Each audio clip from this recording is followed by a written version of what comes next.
ผัดเศษไก่กับผักกวางตุ้งนี่ เดี๋ยวนี่ผักกวางตุ้งแกงแรงกินปักกินผักได้บ้างกินปลากินหมูได้มาแล้ว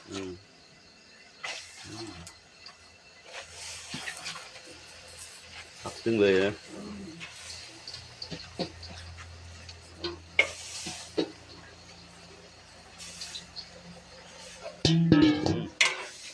มาไปก้าวกัน กาวกันดี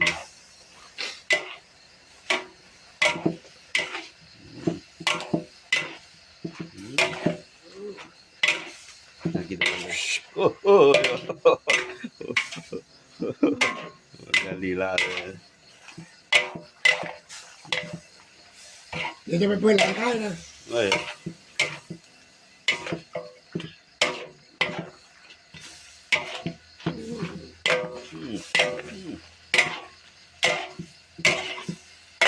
ว้า